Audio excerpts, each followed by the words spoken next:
अगर मैं ये कहूँ कि दुनिया के सबसे अमीर लोगों की लिस्ट में लगभग 20% लोग ऐसे हैं जिन्हें टॉप पर आने के लिए अपनी पूरी लाइफ में एक दिन भी लिटरली काम करने की ज़रूरत नहीं थी।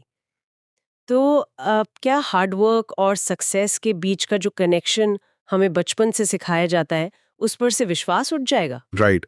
ये एक्चुअली एक बहुत ही वैलिड सवाल है। सोसाइटी हमारे दिमाग में ना बिल्कुल डीपली एक फॉर्मूला प्लांट कर देती है कि एफर्ट इक्वल्स रिवॉर्ड। हाँ, एग्जैक्टली एक सिंपल इक्वेशन जो किसी फंडामेंटल फिजिक्स लॉ जैसी लगती है कि अपना जितना खून पसीना एक करेंगे उतनी ही ज्यादा दौलत मिलेगी। बिल्कुल। हमारी पूरी लाइफ ऐसे एक सिंगल बिलीफ पर स्ट्रक्चर्ड होती है कि अगर कोई गरीब है तो शायद उसने मेहनत कम की होगी, और अगर कोई बिलियनियर है तो उसने बाकियों से हजारों गुना ज्यादा मेहनत की होगी। सही बात है। पर मैं ये सोच रही थी कि जब हम सोसाइटी के इस सबसे टॉप टियर को देखते हैं, अन एक्सट्रीम बिलियनियर्स को देखते हैं, तो अचानक से ये रूल्स टूटने लगते हैं। ऐसा लगता है जैसे वहाँ रियलिटी का फ्रेमवर्क ही चेंज हो गया हो। हाँ, वहाँ रूल्स कंप्लीटली अलग प्ले करते हैं, और आई थिंक यही आज के डिस्कशन का कोर होना चाहिए। राइट। तो आज के इस डीप डाइव का मकसद यही है। हम एक्सट्रीम वेल्थ के पीछे के असली सच को अनकवर करने वाले हैं। दौलत कमाने और उसको होल्ड करने के पीछे जो सिस्टमैटिक रियलिटीज या साइकोलॉजिकल फ्रेमवर्क्स हैं, हम उन्हें डिकोड करेंगे बिना किसी नॉइज के, एक क्लियर पिक्चर। और ये बहुत ज़रूरी इसलिए है क्योंकि हम लोग ना अक्सर सिम्टम्स को कॉज समझ लेते हैं। मतलब हम वेल्थ को सिर्फ एक इंडिविजुअल की अकेले की विक्ट्री मान लेते हैं, जबकि उसके पीछे बहुत सारे इनविजिबल फोर्सेस जैसे इनहेरिटेंस, लक या सिस्टम का स्ट्रक्चर लगातार काम कर रहे होते हैं। तोड़ने से कि बिलियनियर्स अपनी वेल्थ सिर्फ और सिर्फ अपने हार्ड वर्क और लॉन्ग आवर्स से बनाते हैं। राइट। मैंने रिसेंटली एक रॉ अनफिल्टर्ड ऑनलाइन डिस्कशन पढ़ा था। वहाँ एक बेसिक बट प्रोफाउंड आर्ग्यूमेंट था, अगर मेहनत ही सब कुछ है तो सोसाइटी के बाकी हार्ड वर्किंग लोग बिलियनर्स क्यों नहीं हैं? बहुत अच्छा पॉइंट है।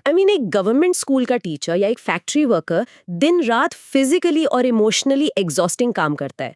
वो लगातार ओवरटाइम करते हैं, उनकी बॉडी कंप्लीटली ड्रेन हो जाती है। बिल्कुल। अगर सिर्फ मेहनत से फॉर्चून बंद था, तो सबसे ज्यादा फिजिकली डिमांडिंग काम करने वाला मजदूर ही इस दुनिया का सबसे अमीर इंसान होता ना।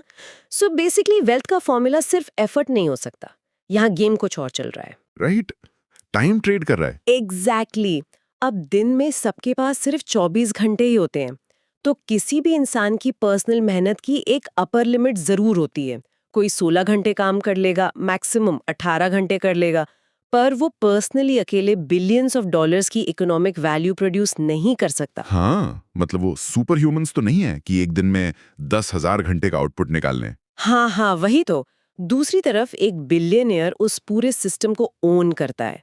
उनकी वेल्थ इसलिए मल्टीप्लाई होती है क्योंकि वो उस कैपिटल, उन पेटेंट्स और उन बिजनेसेस की इक्विटी को कंट्रोल करते हैं जो हजारों वर्कर्स की कलेक्टिव मेहनत से प्रॉफिट जनरेट करते हैं। I see. So it's about scaling. Right.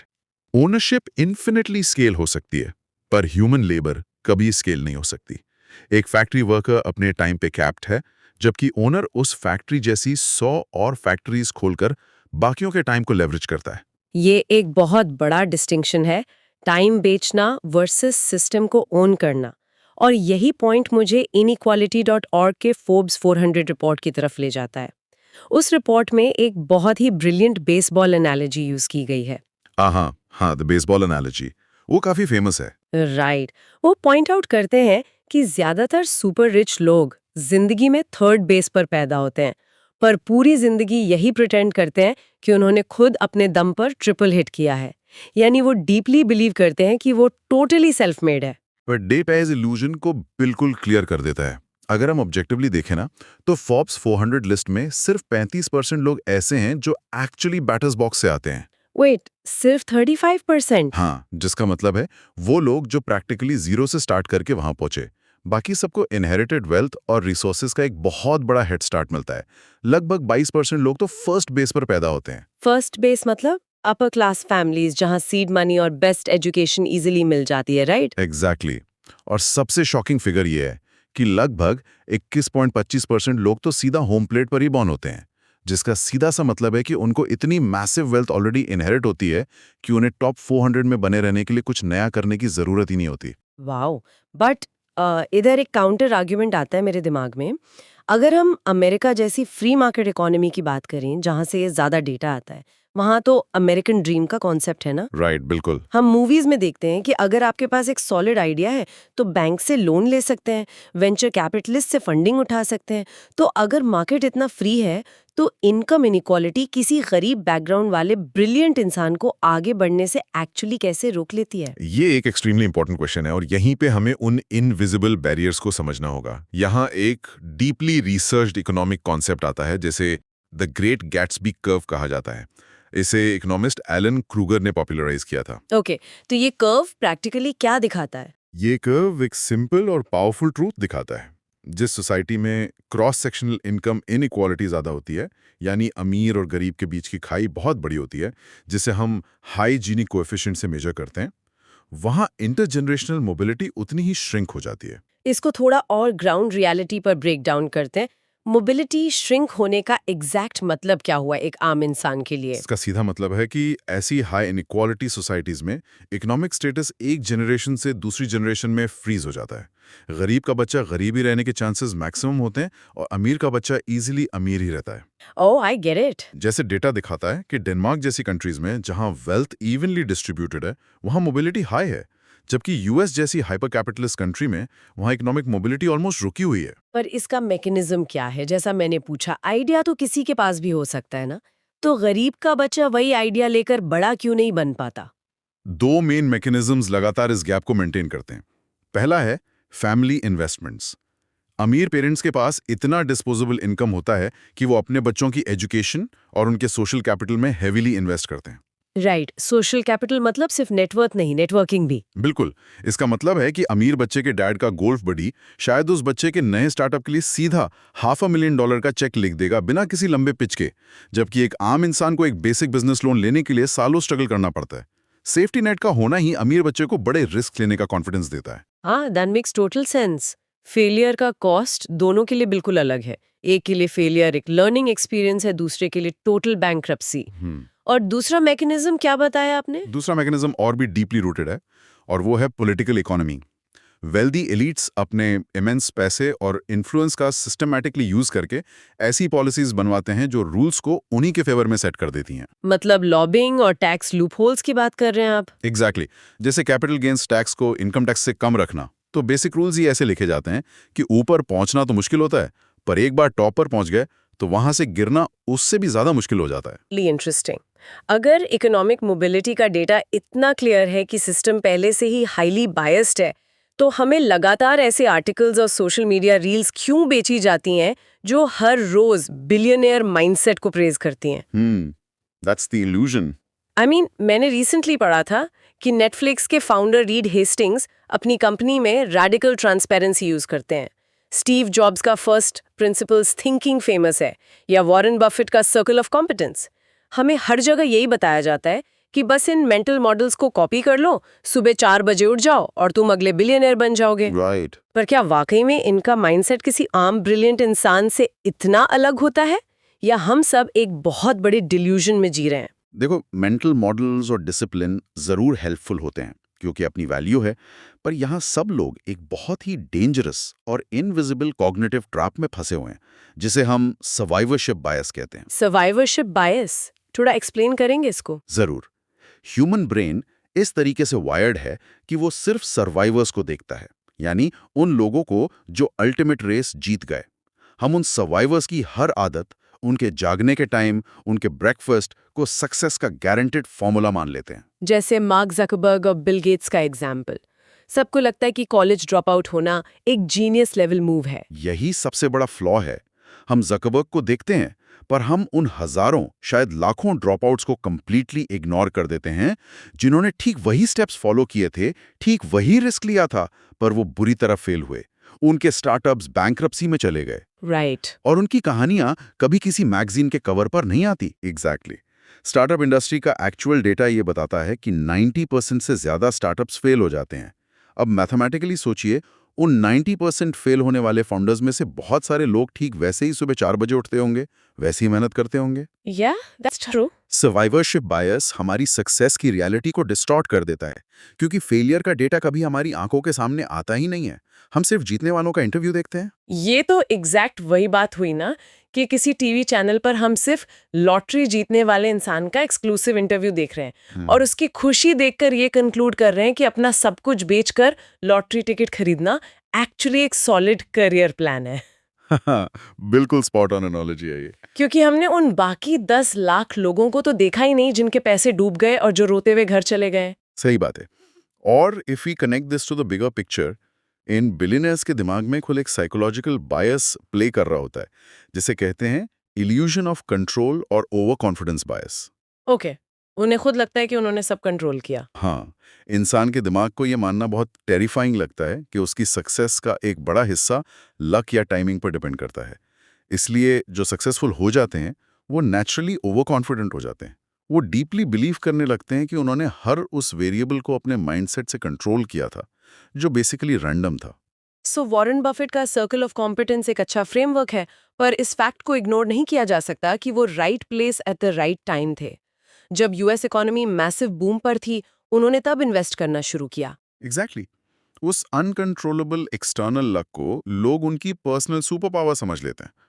Human psychology को केओस पसंद नहीं है। अगर हमें पता चल जाए कि सक्सेस में किस्मत और एक्सटर्नल फैक्टर्स का ह्यूज रोल है, तो हम होप खो देंगे। राइट, लोग सोचते हैं कि बस स्टेप्स फॉलो करो और रिजल्ट मिल जाएगा। ओके, चलिए नैरेटिव तो यहाँ थोड़ा फ्लिप करते हैं। मान लेते हैं कि किसी एक आम इंसान ने सारे सिस्टमैटिक ऑड्स को बीट कर दिया, उसकी टाइमिंग परफेक्ट थी, आइडिया क्लिक कर गया और अचानक से उसके पास बेहिसाब पैसा आ गया। अब क्या? सबको लगता है अब हैप्पी एंडिंग हो गई। हाँ, जनरल पब्लिक तो यही सोचती है कि एक बार पैसा अकाउंट में हिट हुआ तो लाइफ की सारी प्रॉब्लम्स हमेशा के लिए खत्म। उसके बाद तो बस प्राइवेट जेट्स, खुशी और पीस ऑफ माइंड होना चाहिए ना। यही ह्यूमन सोसाइटी का सबसे बड़ा और सबसे डार्क मिसकंसेप्शन है। जब किसी आम इंसान के पास अचानक से एक्सट्रीम लेवल की वेल्थ आती है, तो प्रॉब्लम्स खत्म नहीं होती, बल्कि एक नए बहुत ही डेंजरस लेवल की प्रॉब्लम्स शुरू होती हैं। रियली? ऐसा क्यों? यहाँ हमें साइकोलॉजिकल और बायोलॉजिकल पर्सपेक्टिव से सडन वेल्थ सिंड्रोम यानी SWS को समझना होगा। ये टर्म 1990s में MMC इंस्टीट्यूट के साइकोलॉजिस्ट ने रिसर्च के बाद कॉइन किया था। ये एक एक्चुअल साइकोलॉजिकल कंडीशन है जो उन लोगों को हिट करती है जिन्हें अनएक्सपेक्टेडली बड़ा फॉर्चून मिलता है। जैसे lottery winners, young tech founders जो अचानक IPO के बाद बिलियनियर्स बन जाते हैं। हाँ, या आजकल के क्रिप्टो ट्रेडर्स जिनकी नेटवर्थ ओवरनाइट आसमान छूती है। वेट, मुझे इसको डीपली समझना है। पैसा आने पर दिमाग खराब क्यों होता है? बायोलॉजिकली इसका मैकेनिज्म क्या है? हमारा दिमाग तो रिवॉर्ड के लिए हार्डवायर्ड है ना। हमारा दिमाग एक्चुअली स्केर्सिटी के हिसाब से इवॉल्व हुआ है। लाखों सालों से इंसान ने रिसोर्स कंस्ट्रेंट में सर्वाइवल किया है। दिमाग स्लो ग्रेजुअल प्रोग्रेस को प्रोसेस करने के लिए बना है। ओके। जब अचानक से मैसिव अबंडेंस हिट होती है, तो दिमाग उसको एक रिवॉर्ड की तरह नहीं, बल्कि एक एग्जिस्टेंशियल शॉक की तरह प्रोसेस करता है। एक एक्सट्रीम चेंज इन स्टेटस दिमाग के प्रिमिटिव पार्ट्स के लिए एक थ्रेट जैसा फील होता है। इसलिए इसका सबसे पहला सिम्टम पैरानोया होता है। पैरानोया मतलब उन्हें डर लगने लगता है। बिल्कुल, इंसान को कॉन्स्टेंटली लगने लगता है कि हर कोई, हर रिश्तेदार, हर दोस्त सिर्फ और सिर्फ उसके नए पैसे को छीनने या उसको एक्सप्लॉइट करने के पीछे पड़ा है। ओह वाओ, मतलब जिनकी वो पहले परवाह करते थे, अचानक वही दुश्मन नजर आने लगते हैं। हाँ, और इस पैरानोया की वजह से दूसरा सिम्टम मैनिफेस्ट होता है, एक्सट्रीम आइसोलेशन। उन्हें लगता है कि उनके पुराने दोस्त अब उनकी प्रॉब्लम्स नहीं समझ सकते। वो उन पुराने सर्कल से दूर होने लगते हैं। और नए अमीर दोस्त बनाना भी मुश्किल लगता होगा क्योंकि वहां ट्रस्ट इश्यूज होते हैं। एग्जैक्टली। इसके बाद एंट्री होती है तीसरे और सबसे डिस्ट्रक्टिव सिम्टम की, डीप गिल्ट। इंसान रात को अकेले में खुद से पूछता है, क्या मैं वाकई इस पैसे के लायक हूं? मैंने ऐसा क्या अलग किया जो बाकी लोग नहीं कर पाए? ये गिल्ट और इम्पोस्टर सिंड्रोम तो आइडेंटिटी को कंप्लीटली शैटर कर देते होंगे। ये तो वही बात हो गई जैसे एक बेसिक एवरीडे चलने वाली नॉर्मल कार के इंजन में किसी ने अचानक से रॉकेट फ्यूल डाल दिया। Brilliant analogy. अगर उस कार का फ्रेम, उसकी ब्रेक्स और उसका इंटरनल स्ट्रक्चर उस स्पीड के हिसाब से डिजाइन नहीं किया गया है, तो वो कार स्पीड रिकॉर्ड नहीं तोड़ेगी। वो प्रेशर झेल ना पाने की वजह से सीधा वहीं हाईवे पर ब्लास्ट हो जाएगी। पैसा हैंडल करने का इंटरनल इमोशनल फ्रेमवर्क एक दिन में नहीं बनता। एकदम सही कहा आपने। दिमाग एग्जैक्टली उस इंजन की तरह ब्लास्ट हो जाता है और इसके एक्सटर्नल नतीजे कितने डिस्ट्रक्टिव होते हैं ये स्टैटिस्टिक्स क्लियरली प्रूफ करते हैं। एक प्रोमिनेंट रिसर्च स्टडी बताती है कि 35,000 लॉटरी विनर्स का डेटा ट्रैक किया गया था। उनमें से लगभग 1,900 लोग सिर्फ 5 साल के छोटे से विंडो में कंप्लीटली बैंकरप्ट हो गए। 5 साल में बैंकरप्ट? Oh my God. हाँ, उन्होंने अपना पूरा फॉर्चून अजीब तरीकों से उड़ा दिया। एक और पेपर ने हाईलाइट किया कि 15% एनएफएल प्लेयर्स जो अपने अर्ली 20s में मिलियंस ऑफ डॉलर्स कमाते हैं, वो अपने रिटायरमेंट के कुछ ही सालों के अंदर बैंक्रप्सी फाइल कर देते हैं। Wow, that's really sad. इंसान का दिमाग बिना प्रिपरेशन के आई एक्सट्रीम वेल्थ को प्रोसेस करने में लिटरली फेल हो जाता है। एसडब्ल्यूएस के सीवियर इम्पैक्ट से बचने के लिए लोगों को इंटेंसिव थेरेपी और स्पेशलाइज्ड साइकोलॉजिस्ट का पूरा इकोसिस्टम बनाना पड़ता है। ये सच में काफी डार्क आयरनी है। एक ऐसी आयरनी जो पूरे सिस्टम पर सवाल खड़ी करती है। हमारी पूरी सोसाइटी हमें कंटिन्यूअसली पुश करती है दौलत के पीछे भागने के लिए, पर जब वो अचानक मिल जाती है तो हमारा ब्रेन उसको हैंडल ही नहीं कर पाता। बिल्कुल, दौलत सिर्फ बैंक बैलेंस का एक नंबर चेंज नहीं करती, वो आपके सर्वाइवल इंस्टिंक्ट्स को ट्रिगर करती है, सोशल डायनामिक्स को वायलेंटली ऑल्टर करती है और आपके कोर सेल्फ कॉन्सेप्ट को हिलाकर रख देती है।